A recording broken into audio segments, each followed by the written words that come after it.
This morning, a community honoring the lives lost in the deadly Texas floods.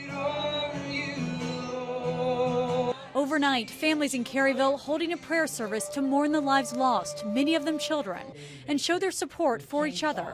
This is my hometown, and I wanted to come help in any way that I could. Search teams continue working around the clock, sifting through debris near the Guadalupe River to recover the victims.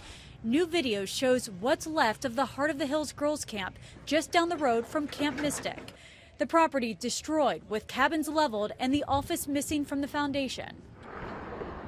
It comes as Kerr County officials face mounting questions over the handling of the emergency and how quickly alerts were sent to those in the flood zone.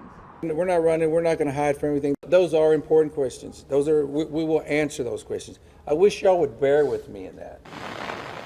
People in neighboring New Mexico also coping with devastating floods. Oh no. At least 3 people killed after the Rio Ruidoso River rose a record 20 feet in just 30 minutes. The flooding inundating the area after a deadly wall of water blasted through the streets. President Trump is scheduled to visit the region tomorrow, and Governor Greg Abbott is now calling for a special legislative session coming up on July 21st to discuss the storm and how to prevent future tragedies. Nicole D'Antonio, ABC News, Washington.